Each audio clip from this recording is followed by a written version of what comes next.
Agora, muitos adoecem e morrem por doenças metabólicas. Doença de Alzheimer e aterosclerose, além de hipertensão e infertilidade tanto em homens quanto em mulheres. Me fale sobre GLP-1, também conhecido como Ozempic, e outros. Isso não é um remédio para emagrecimento. Náusea intensa, depressão e pensamentos suicidas. GLP-1 é um hormônio da saciedade. Ele nos faz sentir satisfeitos. Se você comer, vai sentir um grau de saciedade mais ou menos igual. Olha, tenho que dizer, eu estava cético no começo sobre te trazer aqui porque você tem um doutorado em algo chamado bioenergética, que, para começar, parece coisa de cientologia ou algo que envolve chakras. Cara, realmente existe isso. Na verdade, esse termo foi sequestrado por alguns gurus de bem-estar espiritual, onde realmente é sobre canalizar a energia, tipo chakra, no seu corpo. E isso é bem desanimador. Eu levo a mão à cabeça quando ouço isso, mas na verdade fico feliz em explicar. Por favor, deixe-me definir isso. Sim, por favor, pois acho que poucos sabem o que é. A maioria dirá, acho que já ouvi falar disso. É, tipo, absorver energia da Terra meditando ou algo assim, né? Ninguém sabe ao certo o que é. Sim, então é uma área bem... é um campo muito específico dentro da ciência. Na verdade, quando eu consegui meu doutorado em bioenergética, só havia 3 universidades em todo o país. Na verdade, acho que só 2 na época, né? Agora tem 3 que oferecem um diploma em bioenergética. Então, bioenergética é um tipo de diploma híbrido que combina muita bioquímica e fisiologia. Fisiologia é o estudo de como os sistemas do corpo funcionam. E claro, bioquímica são as reações dentro da célula que permitem que a célula viva. E então bioenergética tem um foco um pouco maior nas mitocôndrias, que são a usina de força, a parte da célula responsável pela produção de energia. Então, é meio que isso, bem, é um híbrido, mas uma junção de olhar para a energia em um sentido bem bioquímico. Que são coisas como calorias, nutrientes, como você queima as coisas, como você constrói as coisas, e é isso. Mas tudo dentro do contexto, novamente, tudo dentro do contexto da biologia e da célula. Então você pega a parte da química, a bioquímica, e depois integra isso em... Bem, o que isso significa no contexto de coisas como obesidade e diabetes? Pelo que parece pelo livro, eu li Por que Ficamos Doentes. Parece que você coloca a insulina e não a glicose como esse tipo de fator principal por trás de quase tudo. Qual é a palavra? Doença cardiometabólica. De diabetes tipo 2 a alguns tipos de câncer. Isso é um resumo justo? Com certeza, é sim, é isso mesmo. Essa é uma visão na qual eu acreditava, e ainda acredito, que era tão pouco compreendida que alguém precisava realmente transmitir essa mensagem e resumi-la. E então, como acadêmico, na verdade, embora eu ame a academia, também fico frustrado com os limites que impomos a nós mesmos. Estamos satisfeitos só em saber algo, pois achamos que o conhecimento tem valor, sem pensar se a ideia impacta o mundo real. Mas sim, tentei articular esses pontos no livro. Mas, novamente, como você disse, a premissa central disso é que, assim como temos um paradigma centrado na glicose para a saúde metabólica, você sabe, você vai lá e faz um exame de sangue. Toda vez que eles medem a glicose ou sua hemoglobina A1C, eles nunca medem a insulina. Então, nosso foco obsessivo e atenção exclusiva na glicose faz com que a gente acabe deixando de lado o marcador mais importante. Porque se pudermos mudar o paradigma para focar, ou pelo menos incluir a insulina, nós não apenas detectamos essas doenças crônicas cardiometabólicas muito mais cedo, mas também as tratamos muito melhor. Nós costumávamos ficar doentes por doenças infecciosas, certo? Cólera e todas essas.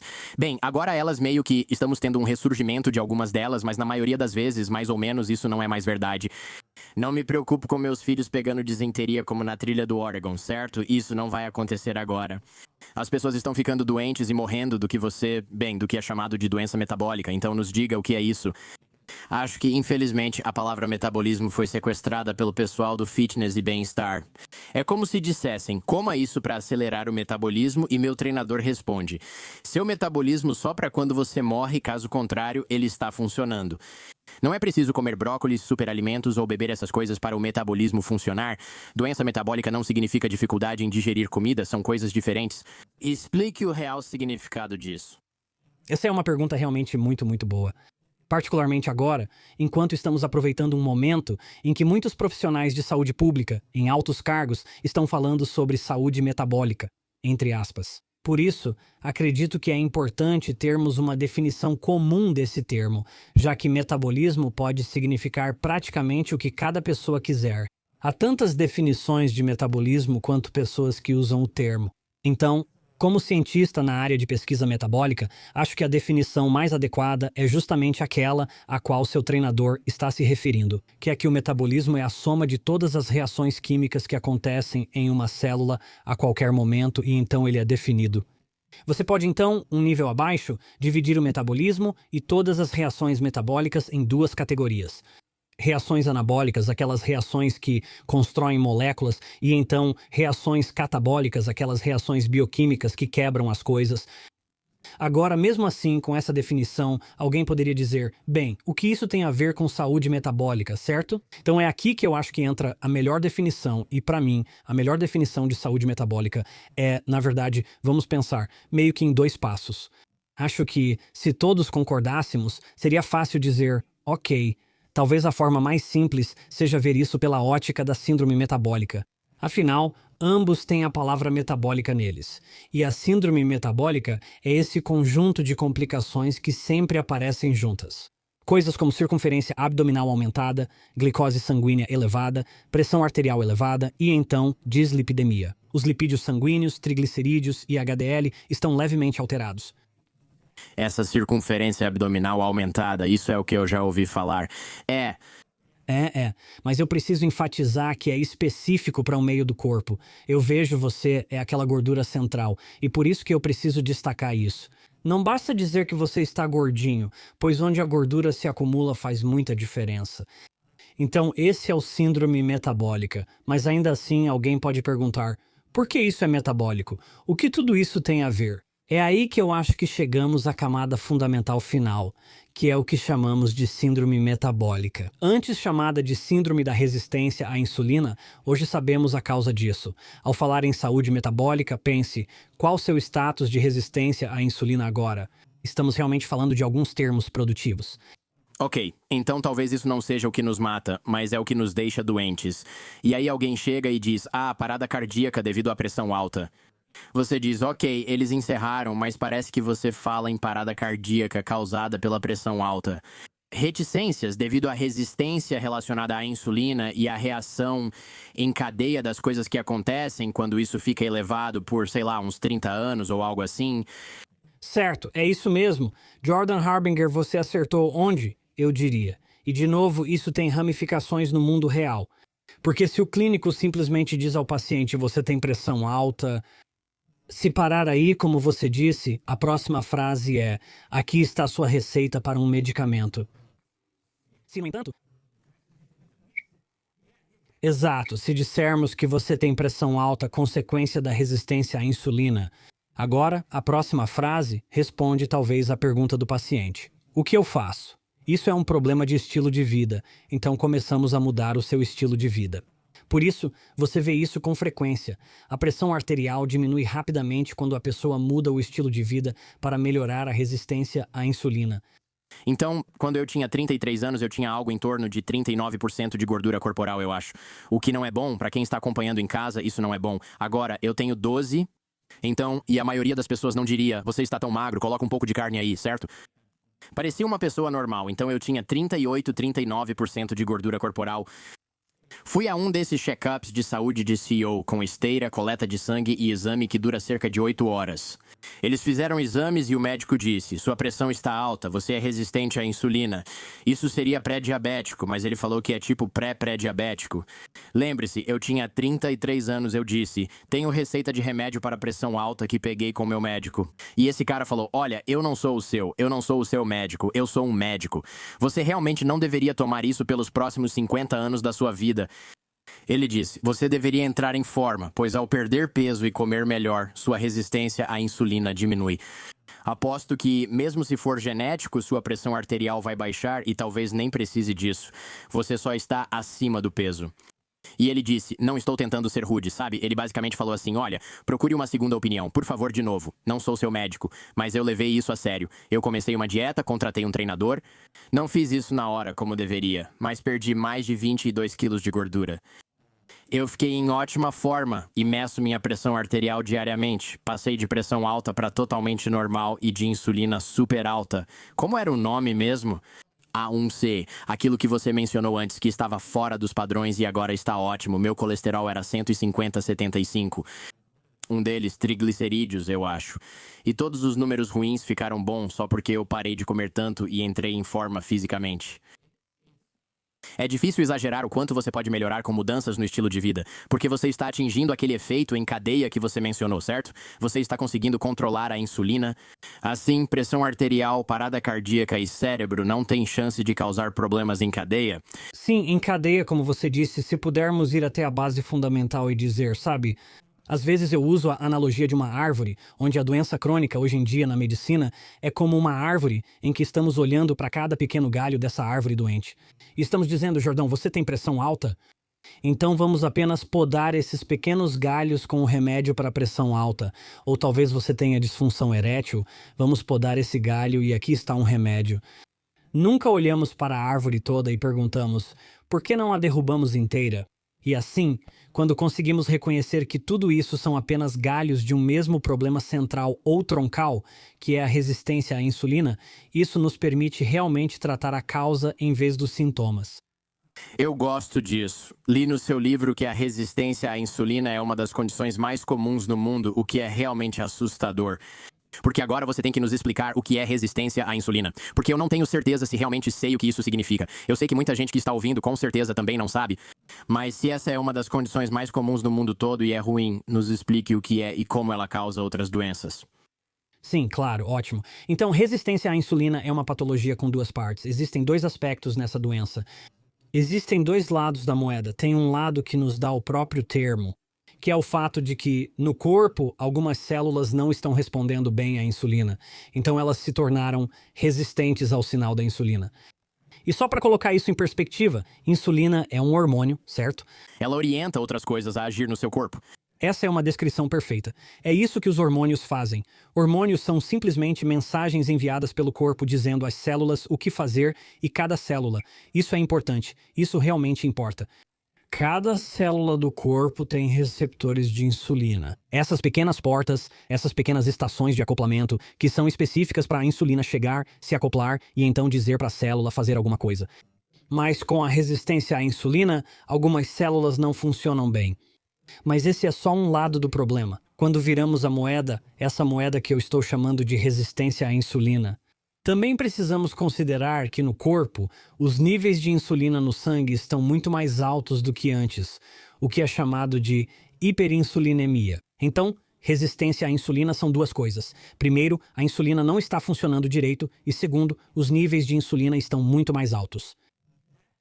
Essa definição em duas partes é fundamental para entender como a resistência à insulina, como um termo coletivo, pode criar tantas patologias diferentes.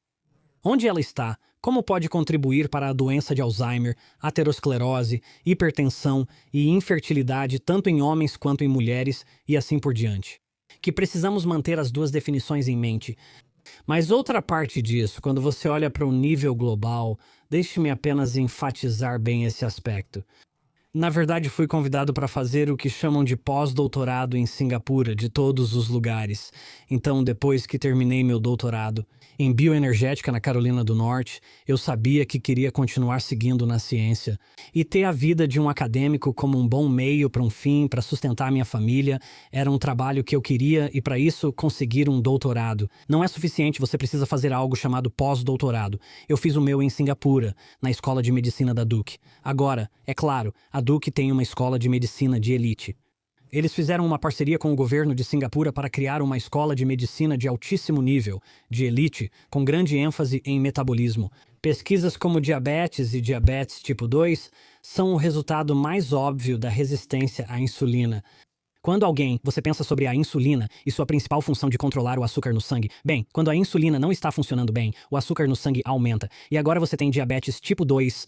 Mas em Singapura, esse lindo país no Sudeste Asiático, um dos meus filhos nasceu lá.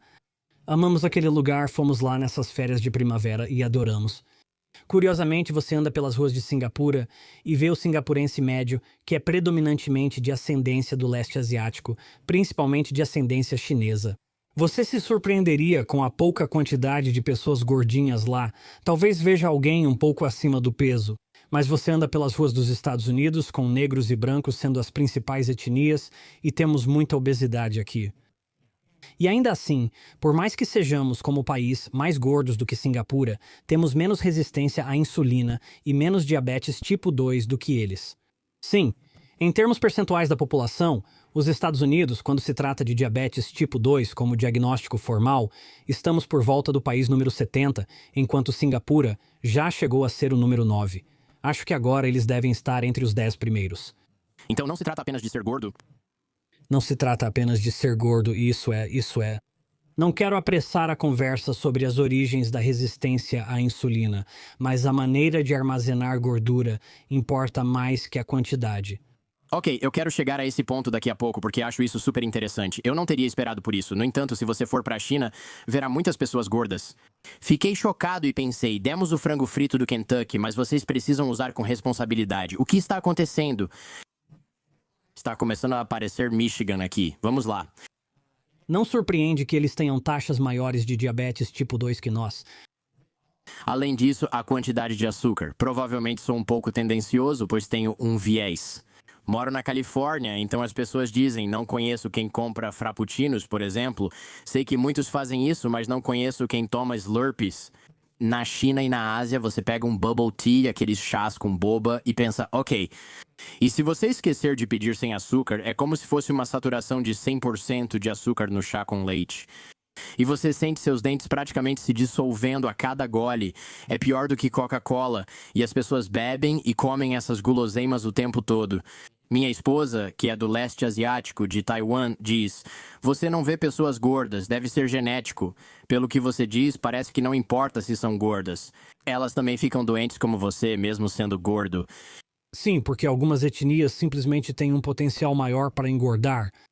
E de novo, não quero entrar nesse assunto tão cedo, mas algumas etnias, como negros e brancos, por exemplo, por mais diferentes que muitos digam que somos como etnias, algo em comum é que produzimos células de gordura mais facilmente que muitas etnias. E isso nos dá essa situação paradoxal em que, entre negros e brancos, e todas as etnias estão nesse espectro, onde em uma ponta temos negros e brancos. Nós produzimos células de gordura mais facilmente que outras etnias, mas por isso todas as nossas células de gordura são menores, o que realmente importa. O tamanho da célula de gordura importa mais que a quantidade de gordura. Então, no outro extremo desse espectro, você tem pessoas de etnia do leste asiático, onde elas têm um potencial muito limitado para criar novas células de gordura. Então, qualquer gordura que elas ganham é forçada a ser armazenada em células de gordura que ficam cada vez maiores em volume. E essa é a diferença. Os termos técnicos são hipertrofia, quando as células de gordura ficam maiores porque não estamos criando novas, versus hiperplasia, quando você está criando novas células de gordura. O que significa, novamente, o paradoxo de que você realmente tem o potencial de armazenar muito mais gordura porque pode continuar criando novas células de gordura. Mas o resultado disso é que as células de gordura ficam muito menores. E células de gordura pequenas não são apenas sensíveis à insulina, elas também são anti-inflamatórias, o que ajuda no perfil geral de saúde da pessoa. Então, os Estados Unidos são um bom exemplo. Nem somos o país mais gordo, muito obrigado. Não somos os mais gordos, burros, diabéticos ou defensivos, tem certeza?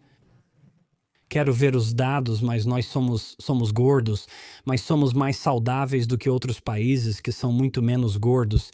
E, novamente, é porque temos mais células de gordura, mas menores do que os asiáticos orientais, sul-asiáticos e hispânicos.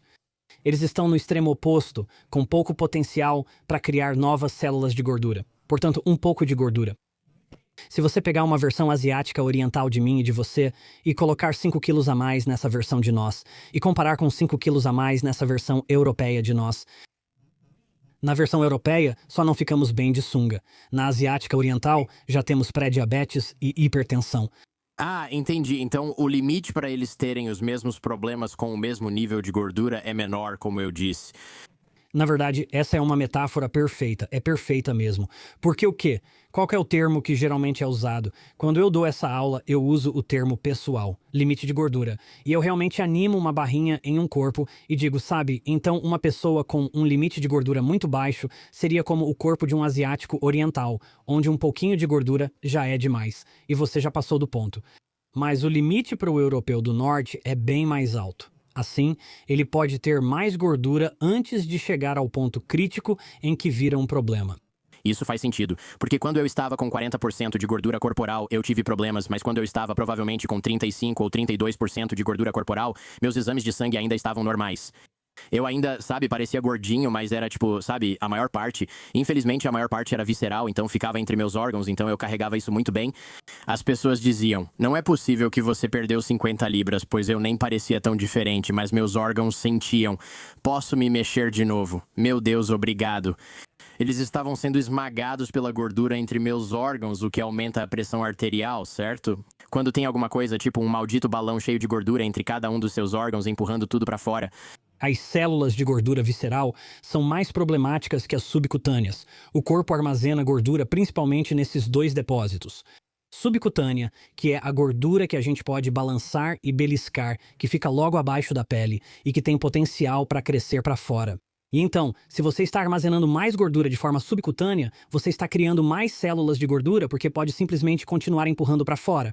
A gordura visceral, por causa do limite de volume, só vai crescer por hipertrofia.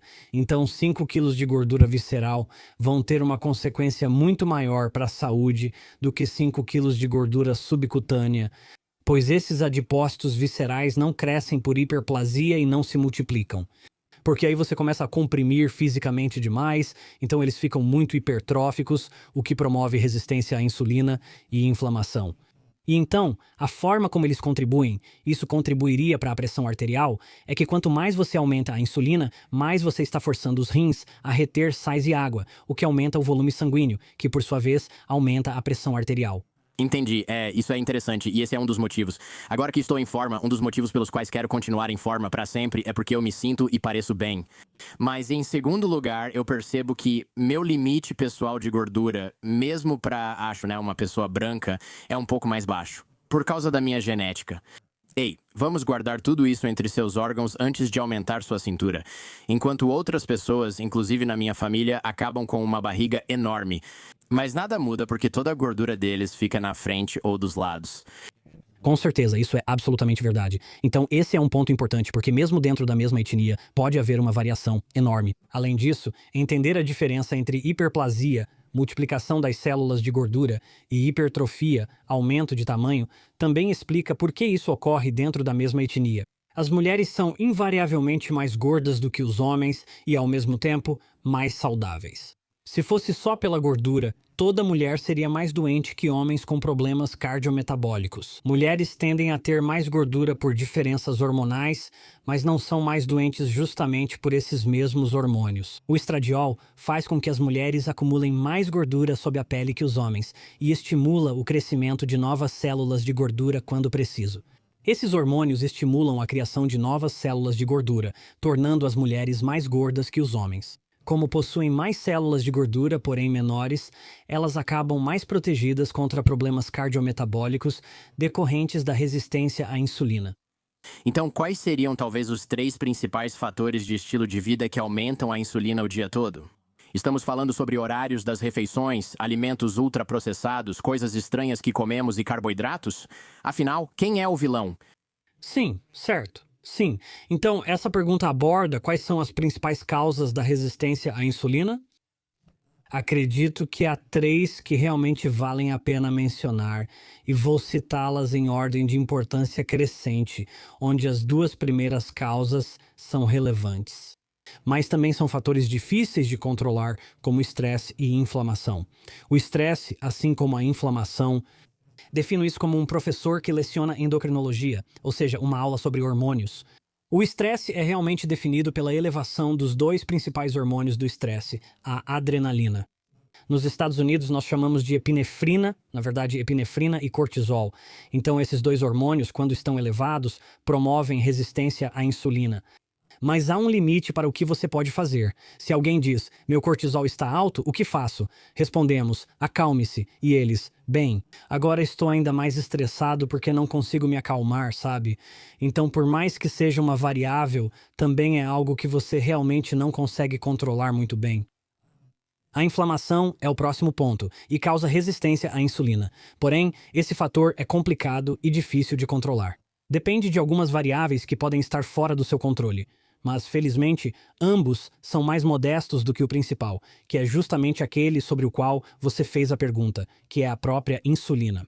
Uma característica fundamental da biologia é que o excesso de alguma coisa geralmente resulta em resistência a essa coisa. E isso nos leva à insulina. Se estamos levando um estilo de vida e comendo uma dieta que está constantemente elevando nossa insulina, o corpo começa a se tornar resistente a esse sinal. E então, o que acontece? Então, podemos logicamente chegar à conclusão de perguntar o que mais eleva a insulina. E isso, é claro, são os amidos e açúcares, ou seja, carboidratos refinados. Eu diria que aponto firmemente para isso como o principal culpado. Temos uma cultura não só de comer o tempo todo, mas também de beber. No caso do chá de bolhas, é um exemplo perfeito na China, onde comemos e bebemos amidos e açúcares refinados quase o dia todo. Certamente, no que diz respeito à insulina, é o dia todo, porque a insulina leva de 3 a 4 horas para baixar. Após uma refeição grande e rica em carboidratos, como o café da manhã, isso realmente é uma má notícia. Nós nunca, o indivíduo médio no mundo todo agora, do Oriente Médio ao Leste e Sudeste Asiático, América do Norte, América do Sul e Europa, em todos os lugares. O indivíduo médio passa cada momento acordado em um estado de insulina elevada. A insulina diminuiu durante a noite. Só para colocar tudo isso em perspectiva, durante a noite estivemos em jejum simplesmente porque estávamos dormindo. Idealmente, acordamos de manhã. A primeira coisa que comemos no mundo todo costuma ser algo açucarado e rico em amido. Não importa onde, isso virou comum e aumenta nossa insulina. E então, algumas horas depois, fazemos isso de novo. Com um lanche no meio da manhã, fazemos de novo, de forma ainda mais dramática, com um grande almoço, depois um lanche à tarde e então o jantar. E claro, precisamos de 1 ou 2 lanches à noite. E assim, só várias horas depois de começarmos a dormir é que a insulina finalmente diminui. E é por isso que eu digo que a insulina importa mais do que as outras variáveis, mas ela importa ainda mais porque é justamente aquela que você pode começar a mudar imediatamente, simplesmente cortando esses carboidratos. Nos Estados Unidos, geralmente fazemos exames de sangue com certa regularidade, como uma vez por ano, se tanto. Eu faço provavelmente a cada 10 semanas, mas isso é porque eu morro de medo da morte. Mas também porque eu passei a vida inteira sem me importar e sem prestar atenção. Agora tento compensar o tempo perdido e experimentar algumas coisas, mas isso não importa. Meu ponto é que a maioria de nós não repara nessas coisas. Fazemos exames de sangue, o médico diz que está tudo certo e achamos ótimo, mas não entendemos o que ele quis dizer. Está tudo normal para um homem de 60 anos, mesmo que você tenha 24. Você está dentro da faixa normal e é só isso que te importa. Existem outros sinais não tão óbvios aos quais os ouvintes deveriam prestar atenção? Ou telespectadores, eu deveria dizer também, tipo, e se a gente está cansado o tempo todo? Ou se começam a aparecer várias marcas estranhas na minha pele? Quero dizer, existe algum tipo de coisa óbvia que a gente pode ver com os nossos olhos? Sim, só reforçando o primeiro ponto rapidamente. Recomendo fortemente que todos que puderem façam a medição da insulina em jejum. Então, da próxima vez que você for fazer um exame de sangue, tente ir contra a tendência de nunca falarem sobre insulina e diga: ei, você pode marcar essa opção aí e realmente medir minha insulina? Se um profissional de saúde fizer isso para você, o ideal é que sua insulina fique abaixo de 6 microunidades por mililitro. Se você vir esse número baixo, de um dígito, é um ótimo sinal de sensibilidade à insulina. Se não conseguir que o profissional de saúde meça sua insulina, observe seus marcadores lipídicos. Pegue o valor dos seus triglicerídeos e divida pelo valor do seu colesterol HDL. E se essa razão, os triglicerídeos divididos pelo HDL, for menor que cerca de 1,5, melhor ainda, se for menor que 1, isso indica que você é sensível à insulina e que sua saúde metabólica está provavelmente boa. Se esse número estiver próximo de 1 ou até menor, agora, se você não estiver contando com um exame de sangue, então, na verdade, você mencionar a pele é uma boa. A pele é uma janela para a alma metabólica. Curiosamente, é possível ver as duas características de pele mais comuns perto da linha da gola do pescoço.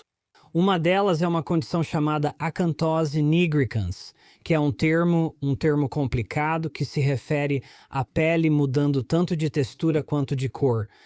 E com a cor, ela simplesmente começa a ficar um pouco mais escura, pigmentada, então a expressão da melanina começa a mudar um pouco e a pele fica um pouco mais marcada e escura. Agora, dependendo da etnia, pode ser difícil perceber se a pele está mais escura, já que a pele pode ser naturalmente mais escura em diferentes etnias. Mas, felizmente, é aí que entra a outra parte disso, que é o fato de que a pele também começa a assumir a forma de um papel de seda amassado.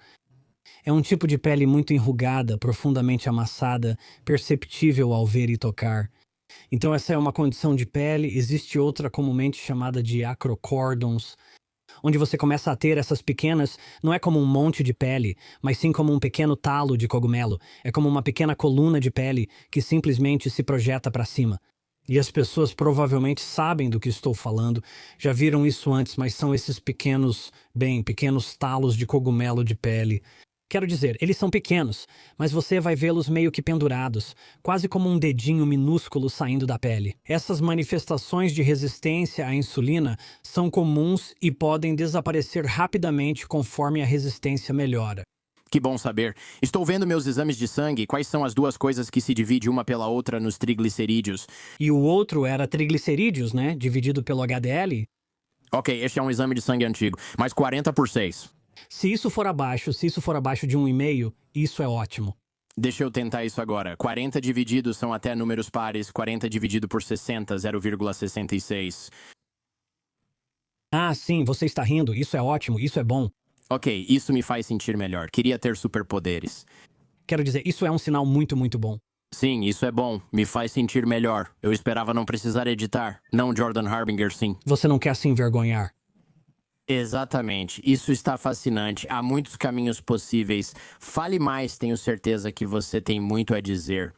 Mas me fale sobre agonistas de GLP-1, também conhecidos como Ozempic e outros. Porque não é por isso que, pessoal, insulina não era para isso originalmente? Sim, ótimo. Essa é uma ótima pergunta, sim. Então, esse semaglutida, que é o principal medicamento que agora foi rotulado como Ozempic e Mogovi, e há alguns outros medicamentos. Se alguém estiver se perguntando sobre o medicamento, se você estiver olhando para um medicamento e ele tiver o final glutida ou tida, ele vai pertencer a essa família de medicamentos, que está imitando as ações de um hormônio que todos nós produzimos em nossos intestinos, chamado GLP-1. Então, todos nós produzimos GLP-1. É um hormônio e ele tem efeitos benéficos para a saúde metabólica em níveis mais baixos ou como era usado originalmente? Não quero me adiantar. Um dos efeitos é melhorar e controlar o açúcar no sangue. O controle do açúcar no sangue acontece porque ele diz ao fígado para segurar a glicose e não liberá-la no sangue. Mas à medida que os níveis de GLP-1 aumentam, existem outros efeitos que ajudam no apetite. Um deles é que ele desacelera o trânsito dos alimentos nos intestinos, fazendo você se sentir cheio por mais tempo. E então, em segundo lugar, complementando isso, o GLP-1 como hormônio vai avisar o cérebro, vai ativar os centros de saciedade no cérebro. O cérebro age em nível superior, avisando ao corpo que não há fome nem necessidade de comer. Assim, ambos se complementam bem. Então, tudo isso foi aproveitado nesses novos medicamentos, como a semaglutida sendo o principal deles. O interessante é que, apesar das minhas reservas sobre o uso desses medicamentos, acho que são usados facilmente para fins errados e em doses elevadas. E o propósito importa porque quando falamos desses medicamentos, falamos deles como remédios para perda de peso. Isso pode dar à pessoa a falsa impressão de que, enquanto se esforçar, não precisa se preocupar com mais nada. E eu acho que esse é o jeito errado de enxergar a situação, o que leva a problemas de pessoas tendo náuseas intensas e até depressão e pensamentos suicidas. O uso desse medicamento aumenta todos esses riscos. Acho que agora é uma dose exagerada de algo bom, então, se permitir, apresenta um caso de uso diferente para esse medicamento. Houve um artigo publicado em 1996 que documentou a resposta do 1996 em humanos ao consumir uma refeição rica em carboidratos e uma refeição rica em gordura. E eles notaram diferenças e classificaram, analisaram os participantes do estudo com base em serem magros ou obesos. E quando pessoas magras e obesas comeram uma refeição rica em gordura, a resposta do GLP-1 foi muito semelhante. houve muita sobreposição. Assim pode-se dizer que magro ou obeso, ao comer uma refeição rica em gordura, a saciedade é aproximadamente igual. Sabe, na medida em que o GLP-1 é um hormônio da saciedade, ele nos faz sentir satisfeitos, faz com que queiramos comer menos. Isso será igual para todos, não importa a quantidade de gordura corporal. Posso adivinhar o resto disso? Por favor. Então, as pessoas em forma contra as pessoas obesas. Comendo uma refeição rica em carboidratos, a saciedade era muito diferente e as pessoas que eram obesas não ficavam satisfeitas mesmo depois de comer uma refeição rica em carboidratos. Sim, exatamente. Jordão realmente não houve resposta. Ao analisarem a resposta de GLP-1, a refeição rica em carboidratos, ela se manteve normal e sem significância estatística. Em obesos, enquanto no grupo magro, ela aumentou muito e ficou alta por cerca de 3 horas. E então, eu digo tudo isso é para dizer que devemos ter empatia. Que se estamos sentados à mesa e vamos sair para comer macarrão e pão de alho, alguém vai comer uma certa quantidade disso e vai se sentir satisfeito em parte por causa do GLP-1. Alguém vai comer uma certa quantidade disso e não vai se sentir satisfeito. Você só vai ficar olhando em volta procurando o próximo prato de macarrão e pão de alho. Então, para mim, isso sugere uma maneira melhor de usar esses medicamentos. Porque se pudermos então dizer para a pessoa, você tem um problema com carboidratos. Vamos ser sinceros, pessoas acima do peso, obesas ou diabéticas, normalmente não desejam um prato de bacon com ovos. Isso não acontece. Elas não querem mastigar um pedaço de manteiga enquanto assistem a um programa na sexta-feira. Isso é interessante. Elas querem. Os carboidratos são o único macronutriente que os humanos desejam e, ouso dizer, têm tendências viciantes com base em muitas definições convencionais de comportamento viciante. Eles procuram, desejam, se arrependem quando exageram, eles não conseguem moderar, são todos esses aspectos do vício. Dizemos a eles, vamos te dar este remédio para ajudar você a comer e se relacionar com a comida de outra forma. E vamos começar com uma dose baixa, que você pode até chamar de microdose, e vamos te colocar em um ciclo de 90 dias. Lembre-se, não é um remédio para emagrecer. Explicamos que ele ajuda a controlar o desejo ou vício em carboidratos, dependendo da pessoa. A gente pergunta, como você está e os desejos por carboidratos? Eles estão melhorando um pouco, e conforme começam a aprender a mudar seus hábitos e a perceber como isso é. 90 dias é suficiente para muitas pessoas realmente curarem um vício, isso é bom. Então, por volta de 90 dias, vamos desmamá-los, tirar a droga e ver se alguns hábitos permanecem. Para alguns, sim, sei disso por evidências anedóticas de conhecidos. Outras pessoas, isso permanece por um tempo, talvez um mês ou 2, e então começa a desaparecer e os hábitos delas estão voltando e elas começam a ganhar peso de novo. Então nós dizemos, tudo bem, vamos te colocar no ciclo novamente. Lembre-se, Isso ocorre porque não criaram hábitos? Apenas usaram um remédio para emagrecer sem mudar a alimentação? pode ser, quero dizer, quando se trata de vícios, admito que não é muito minha área. Onde eu não consigo necessariamente articular as variáveis que podem fazer com que uma pessoa consiga mudar hábitos e outra não. Isso é verdade. Mas ainda assim, acho importante tirar a conversa do foco só em perda de peso e dizer que é um medicamento para ajudar a mudar hábitos, tornando a pessoa mais consciente. Onde, à noite, se agora começarem a sentir vontade de comer 5 tigelas de cereal, vão se lembrar, espera. Não, estou tomando esse medicamento para ajudar a controlar o desejo por carboidratos. Acho que há um efeito placebo nisso. Onde, se eles estiverem pensando sobre o medicamento no contexto correto, eu acredito firmemente que vão receber um pouco mais de ajuda. Eu gosto disso, já fui essas duas pessoas. Já fui quem come um pãozinho no Olive Garden e pensa, me sinto meio mal. E também quem come várias cestas de pãezinhos no Olive Garden e ainda pergunta, cadê o frango picata? Eu estou com fome, né? E vou deixar você adivinhar quanto eu pesava nessas duas fases da minha vida, certo? De alimentação. Sou cuidadoso neste programa para garantir que, como você citou sobre saciedade, é fácil as pessoas serem cruéis com quem está acima do peso e dizerem que só precisam se esforçar mais. Mas eu sei por ter feito dieta e perdido todo aquele peso sozinho, sem remédios. Eu estava conversando com um fisiculturista que faz dieta para competições e ele estava descrevendo o quanto sentia fome em certos níveis de calorias. Eu pensei, não sinto isso, só um pouco de fome, mas bati 1.400 ou fiquei por volta de 1.300 calorias por um tempo, o que é ridículo. Ele perguntou, e você não ficou irritado? E chutar o cachorro, tentar arrombar a porta e arrancar a geladeira das dobradiças. E eu disse, não, eu só fui dormir. E ele falou, você tem um superpoder para controlar sua fome. E isso me fez perceber isso. Tipo, se eu não tivesse isso, eu só teria comido aqueles Rice Krispies cobertos de chocolate ou qualquer coisa que a gente tem na despensa aqui para as crianças. Se eu chegar a 2.500 calorias, já teria terminado minha dieta. Por isso acho válido qualquer remédio que ajude a mudar hábitos.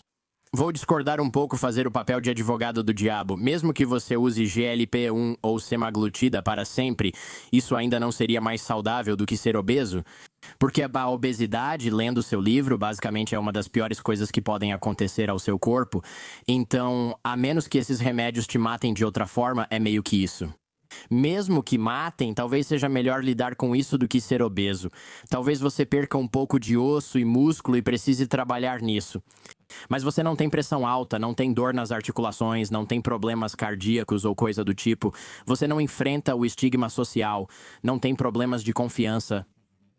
Parece que até mesmo o pior vício em GLP, um Ozempic, é melhor do que estar 45 quilos acima do peso.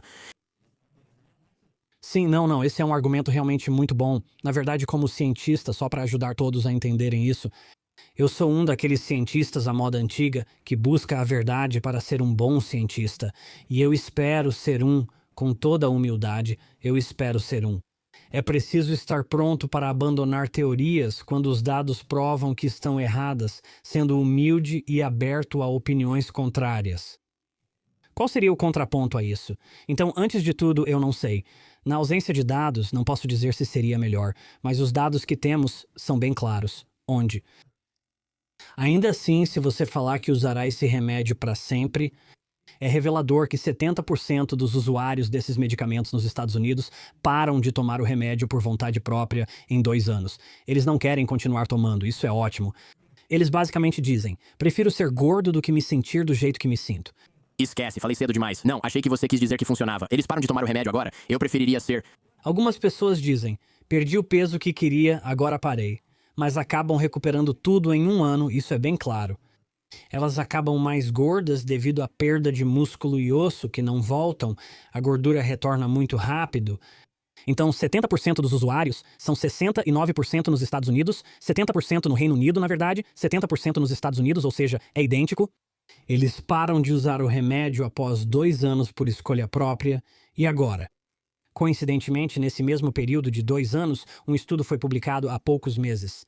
Foi constatado um aumento de 200% no risco de depressão grave nessas pessoas que usam o remédio em comparação ao placebo, e um aumento de 100% no risco de comportamento suicida. Então, há algo nesses remédios que faz com que as pessoas prefiram estar acima do peso do que sentir o que estão sentindo. Então, talvez uma maneira de articular isso, agora, essa é a minha própria opinião aqui, por mais que falemos sobre esses remédios como... Não quero que pareça que sou totalmente contra. Espero ter explicado qual vejo como uso para eles. Não parece que você seja, então. Uma maneira de olhar para o medicamento, por mais que a gente coloque ele sob uma luz muito favorável, ou jogue uma luz favorável sobre ele, dizendo, esse medicamento te ajuda a controlar seus desejos e você sente menos vontade desses carboidratos. Se fôssemos mais honestos, diríamos que esse medicamento faz você se interessar menos pelo que costumava gostar. E a pessoa se interessava por carboidratos, e por beliscar alimentos salgados e crocantes, doces e pegajosos, o que é bom controlar. Essa pessoa antes gostava de jogar pickleball com os amigos, mas agora não tem mais tanta vontade. Ela podia gostar de se reunir com as amigas e dar uma volta no quarteirão toda a noite, e agora ela não gosta, ela já não faz mais isso. Então talvez a visão mais honesta seja que esse remédio reduz seu interesse pela vida e pelas coisas pelas quais você era apaixonado antes. Isso é assustador. Isso confirma algo que li meses atrás sobre esses remédios. Podem ter papel no tratamento de alguns vícios. Não sei se você já viu esses dados, mas era algo como eles estarem usando antagonistas de GLP-1 para vício, o que faz total sentido se você olhar para carboidratos como um vício.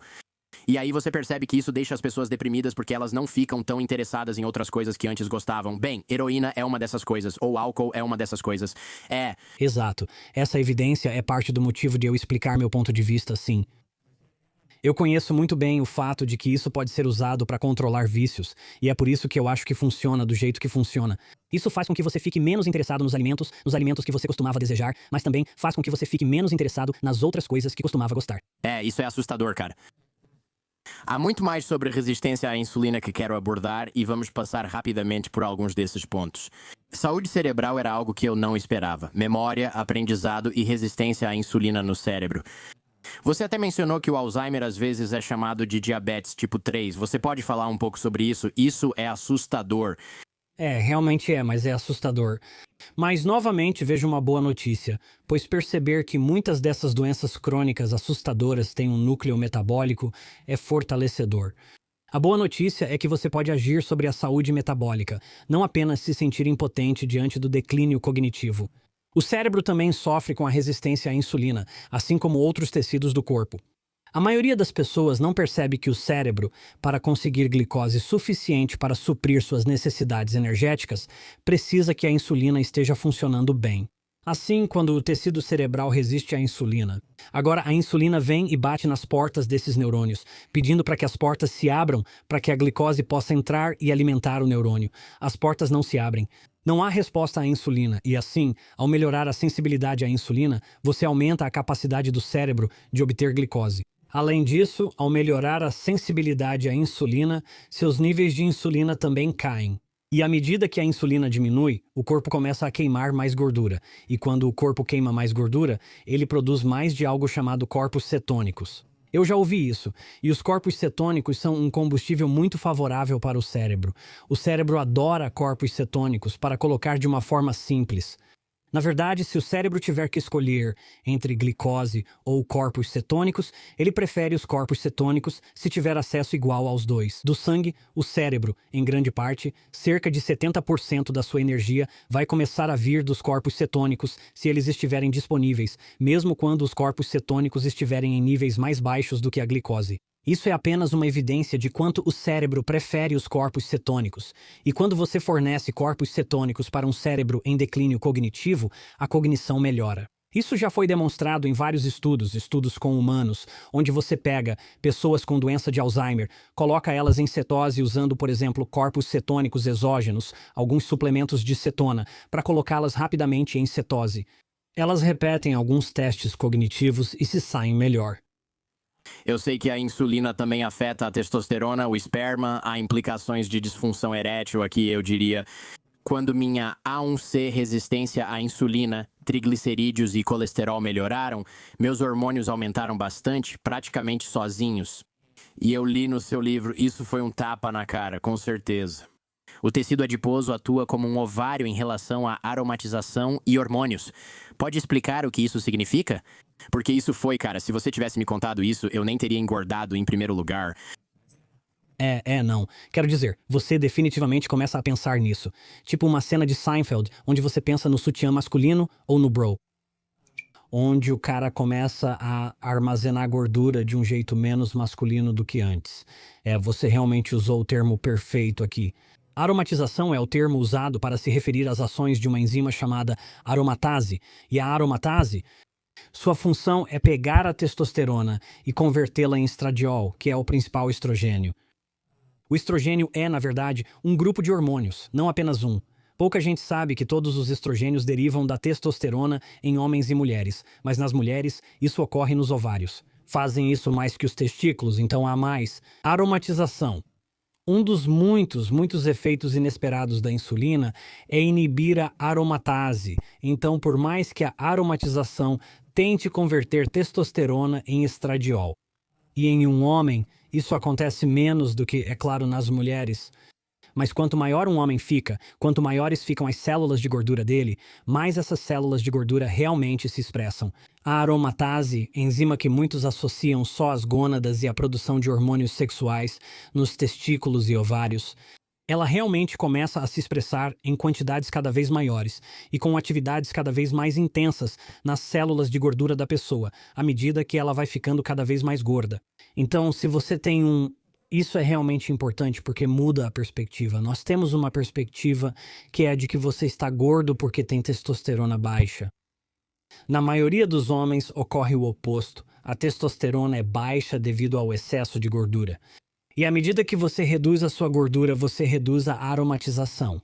Agora seus testículos e toda a testosterona produzida podem permanecer como testosterona, como deveria ser, sem a célula de gordura, absorvendo-a, sequestrando-a, colocando um batom e um laço rosa bonito e enviando-a como estradiol, fazendo você ficar menos masculino, literalmente, fisicamente.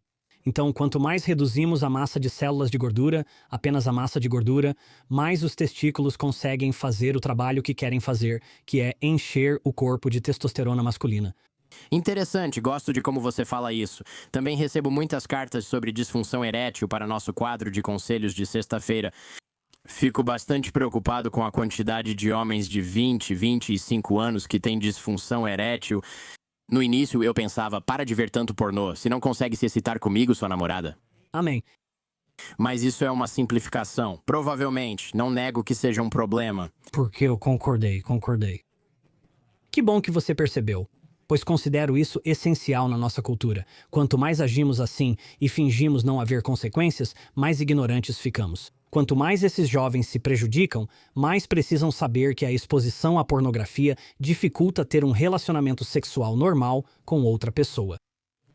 Quero dizer, nesse sentido, acho que do ponto de vista científico, nós não evoluímos para ter 1000 parceiros sexuais em nenhum momento da nosa vida. Até Gengis Khan provavelmente teve problemas por causa disso, né? Mas agora, tipo, né, um cara que ele tá no ensino médio e tem um celular pode acessar um novo parceiro sexual virtual. Não! Não, Jordan, é sim. Isso é preocupante e me faz sofrer por esses jovens. Eu penso, correndo o risco de soar meio estranho, sabe? Crescendo numa pequena cidade rural em Alberta. Se você quisesse tentar ver algo impróprio, Você tinha que dirigir até a cidade. você literalmente não conseguia encontrar, não conseguia achar. Nossos postos de gasolina não ficavam na nossa cidadezinha. A gente só tinha um posto de gasolina pequeno. Não vendiam revistas sujas lá e você literalmente não conseguia encontrar. Agora, a ideia de um jovem ter isso no celular dele. Cara, esses garotos precisam ter um nível de disciplina que a gente não precisava. No começo e meados dos anos 80, sabe, quando eu era jovem, ou até no fim dos anos 80, quando minha curiosidade sobre isso estava no auge, ou início dos anos 90, sou grato por não ter tido acesso a isso. Recebi esse ponto. Acho essa conversa estranha. Tive acesso a mulheres e pornografia na faculdade e pensei, ok, mas também tenho namorada. Então, sabe, eu ia escolher a real e, tipo, você sabe, me perdoem os nossos ouvintes mais conservadores. Essa era uma escolha minha e na maioria das vezes optei por minha namorada em vez da pornografia. Naquela época ninguém tinha smartphones, então não dava pra fazer isso em vez de outras coisas. Você estava com seus amigos, entende? Deixando a pornografia de lado, recebo cartas de caras que parecem ter o cérebro viciado em pornô, não conseguem se excitar sem pornografia. Mas eu também acho que eles têm outros problemas físicos. E nunca me ocorreu que isso poderia ser o sinal de alerta da resistência à insulina por causa da questão hormonal. Você pode falar sobre como isso pode afetar a masculinidade? Com certeza. Já discutimos a testosterona, que é importante. Ela é fundamental para a função erétil e fertilidade masculina. Nem precisamos ir tão longe, basta voltar à resistência à insulina. É um efeito pouco conhecido. Um dos efeitos adicionais da insulina é agir sobre o endotélio dos vasos sanguíneos. O endotélio é o revestimento mais interno dos vasos sanguíneos. Então pense em cada vaso sanguíneo como uma mangueira, um tubo. Agora, a camada mais interna é o endotélio. Quando a insulina chega ao endotélio e se liga aos seus próprios receptores no endotélio, ela estimula a produção de uma molécula chamada óxido nítrico. O óxido nítrico vai permear através do vaso sanguíneo e avisar os vasos sanguíneos para se expandirem, e esse é um processo chamado vasodilatação. E é uma parte essencial da função erétil normal que a insulina atue nesses vasos sanguíneos para estimular esse aumento do fluxo sanguíneo e permitir a função erétil normal. Se a insulina não está funcionando bem na resistência à insulina, e não está, então esses vasos sanguíneos permanecem contraídos. Na verdade, essa conexão é tão bem conhecida que houve um artigo publicado por médicos, talvez há 10 ou 15 anos, e o título dele era bastante revelador, onde dizia algo como: a disfunção erétil é a manifestação mais precoce da resistência à insulina em homens aparentemente saudáveis. Acho que esse pode ser o título do manuscrito. Só estou sugerindo que existe esse componente metabólico extremamente relevante nesse hormônio que a gente costumava pensar que era relevante apenas para o açúcar no sangue. Não, ele também regula até mesmo algo como a função erétil. E nas mulheres, temos o oposto, temos o outro lado do equilíbrio, que é a síndrome dos ovários policísticos. Enquanto nos homens, a SOP é a forma mais comum, é a forma mais comum de infertilidade nas mulheres. Novamente, isso resulta da resistência à insulina, que prejudica o ovário na produção de hormônios sexuais e impede um ciclo ovulatório normal, levando ao desenvolvimento da SOP. Então, ambas as formas mais comuns de infertilidade em homens e mulheres, dentro de seus respectivos contextos, ainda têm o mesmo núcleo metabólico. Uau, isso é fascinante. Há muitas outras questões que talvez não consigamos tratar agora, mas que você cobre no livro. Poluição do ar, resistência à insulina, envelhecimento, câncer e puberdade precoce. Vou falar brevemente sobre isso no programa Close, mas quem quiser pode consultar o livro. Até a falta de sono nos deixa resistentes à insulina, assim como a exposição à luz à noite. São coisas que já sabíamos que deveríamos fazer. Por algum motivo, tudo relacionado à saúde geralmente acaba estando conectado à insulina. É realmente impressionante. É exatamente isso, e é por isso que quando eu tentei, como mencionei há pouco, quando quis tentar sair da academia e pensei, ok, será que alguma das minhas ideias realmente importa no mundo real? Porque se nós, cientistas, formos honestos conosco mesmos, publicar um artigo revisado por pares em uma revista científica não muda o mundo, não faz nada, ninguém nunca vai ler, spoiler ou algo assim. Até meu próprio pai ia dizer. Nem meu pai vai ler esses artigos, pois são irrelevantes para o público leigo. Então, quando comecei a imaginar quais seriam as minhas melhores ideias para ajudar as pessoas a serem mais saudáveis, era simplesmente trazer consciência para esse único problema. Por causa de como isso é comum e de como é relevante, já que tantas doenças vêm disso. Mas só para deixar claro e confessar, eu não quero que alguém revire os olhos e pense, ok, Ben acredita que a resistência à insulina é a única causa de todos os males. Não, existem outros estímulos nocivos que contribuem para doenças crônicas e que podem acontecer totalmente a parte da resistência à insulina. Mas se sabemos que tantas dessas doenças crônicas vêm de uma única coisa, isso é algo que nos dá poder, como eu disse, porque então podemos simplesmente focar em resolver esse único problema, ciente de que todas essas coisas vão melhorar. Foi realmente meio nojento e revelador a parte do livro em que você falou sobre como as células de gordura basicamente liberam substâncias tóxicas no seu sangue. Isso é meio que é injusto, é o seu corpo te traindo, né? Está liberando hormônios indesejados. Qual era o outro? Citocinas? Exatamente. Então, citocinas são hormônios que promovem inflamação. Quando a célula de gordura aumenta muito, é isso que eu quis dizer. As células de gordura menores são anti-inflamatórias. Não só porque não liberam esses hormônios pró-inflamatórios, mas elas realmente liberam hormônios que reduzem a inflamação. Elas estão direcionando isso favoravelmente para o lado oposto. Mas quanto maior a célula de gordura fica, mais ela vomita esses hormônios pró-inflamatórios que chamamos de citocinas. Quando você lê livros assim, percebe como é importante se manter em forma. Antes eu achava que ganhar um pouco de peso não fazia diferença. Talvez seja um pouco de pressão extra no seu coração, nos seus órgãos. Você pensa, vou perder esse peso depois. Você não percebe que ter gordura extra significa que você alimentou todo um sistema de hormônios perigosos e insalubres, substâncias químicas, subprodutos. Isso acontece 24 horas por dia, 7 dias por semana. Entrando no seu corpo, parece que você recebe combustível diesel continuamente no braço direito. Não é tão ruim, mas assusta pensar nisso. Você pensa que estar um pouco acima do peso não é um problema e que pode perder depois, mas não percebe o dano contínuo que isso causa. É um pequeno gotejamento, é um gotejamento. Na verdade, esse termo é tão bem identificado na obesidade que eles chamam de inflamação crônica subclínica. É subclínica porque você não chega com alguma infecção evidente ou você não pode olhar para a pessoa e dizer, cara, você tem muita inflamação. E ainda assim, todos esses níveis estão mais altos do que o normal, então é crônico. É subclínica porque não está causando consequências clínicas de forma óbvia, embora esteja contribuindo de maneira sutil para várias delas. Se você é diabético, é possível parar de usar insulina? Isso depende do tipo de diabetes, certo? Se o pâncreas não funciona, Depende totalmente. Se for diabetes tipo 1 sem células beta produtoras de insulina, será necessário usar insulina para sempre. Isso não significa que ainda não haja algo a se considerar em toda essa conversa. Na verdade, a mesma regra se aplica. Se você precisa injetar muita insulina para controlar todos os carboidratos que está consumindo, quanto mais insulina você injeta, mais você tem. As mesmas consequências citadas, como excesso de insulina causando resistência e doenças crônicas, também se aplicam aqui. Você nunca pode parar totalmente de usar insulina, sempre precisará de um pouco.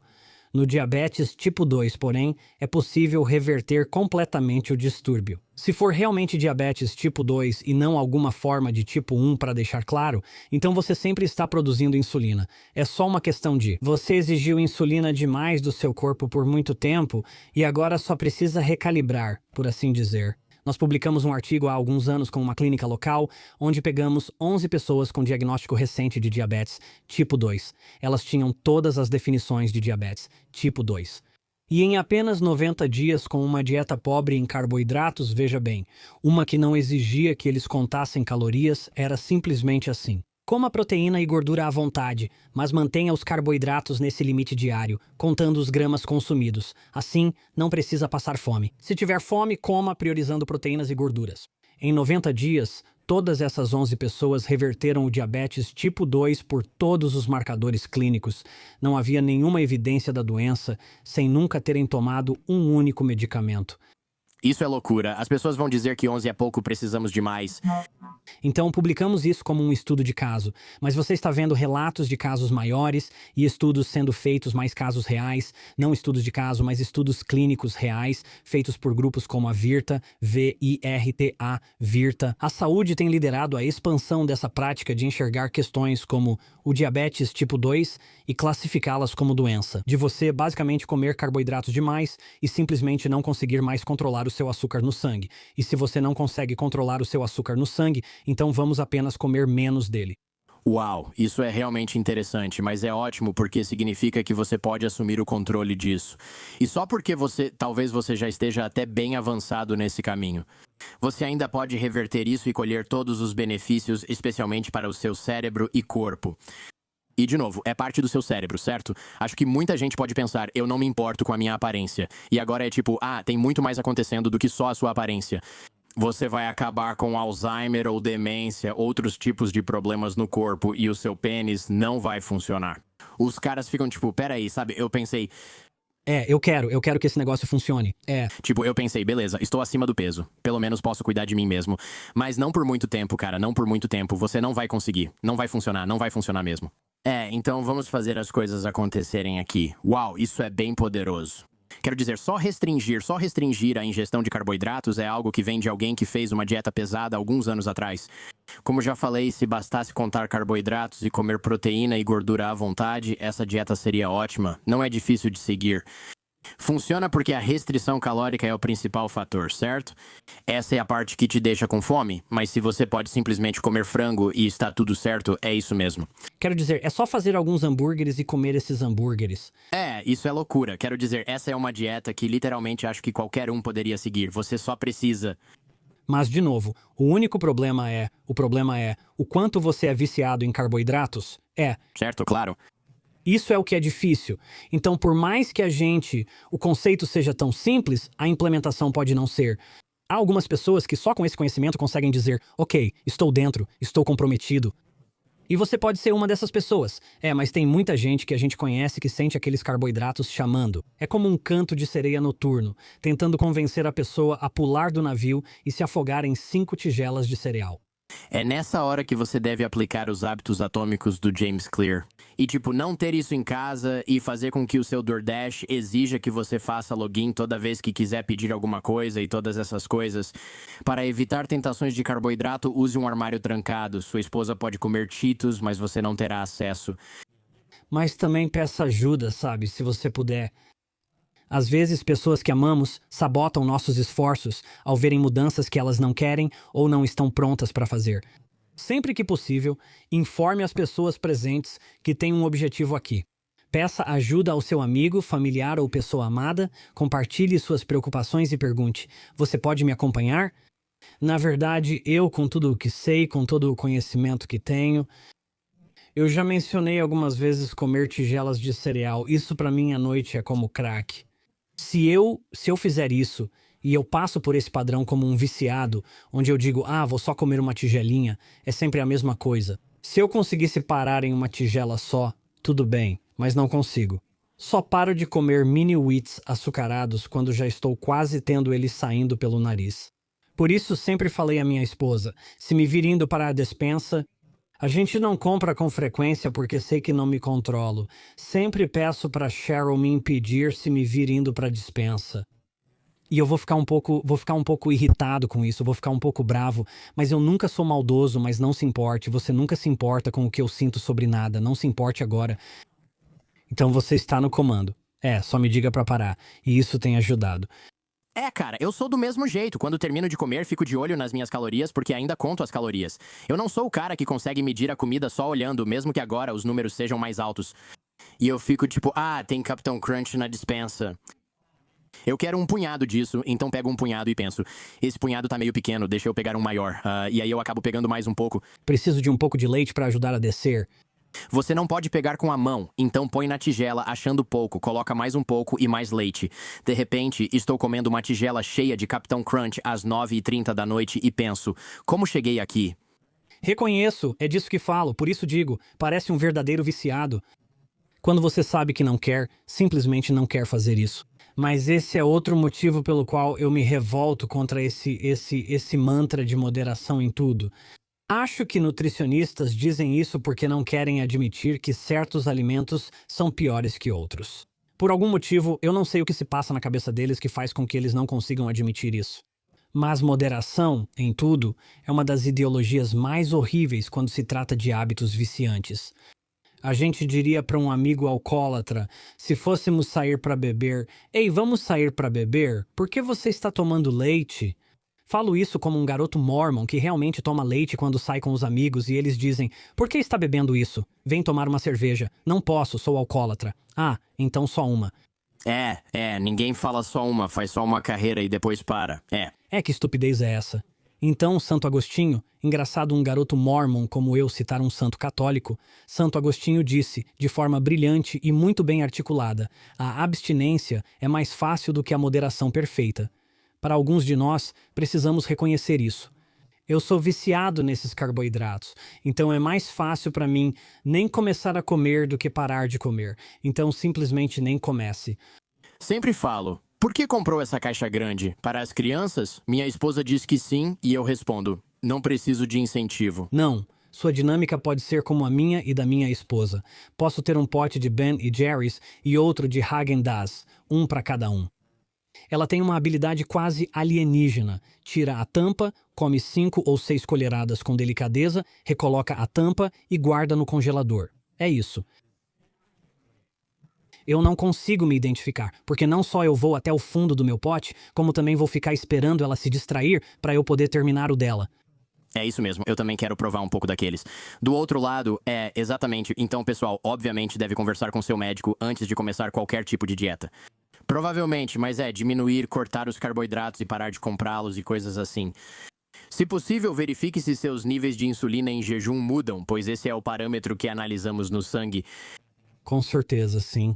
Agora, e quanto aos adoçantes artificiais? Tipo, se eu estou tomando uma Coca Diet, isso está aumentando minha insulina? E isso é ruim? Sim, boa pergunta. Não, depende do adoçante, mas com a Coca Diet especificamente, o aspartame não aumenta a insulina, então tomar um refrigerante dietético.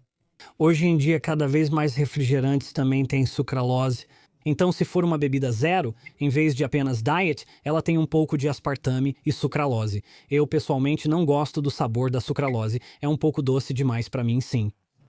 Mas então, se eu quiser me dar um prazer, e às vezes eu realmente quero, eu tomo um Diet Dr. Pepper. E não houve nenhum efeito em um CGM ou na insulina, absolutamente nenhum. Agora, isso não quer dizer que todos os adoçantes sejam inofensivos. Estévia talvez seja o melhor adoçante, de forma mais consistente, desde que a estévia existe.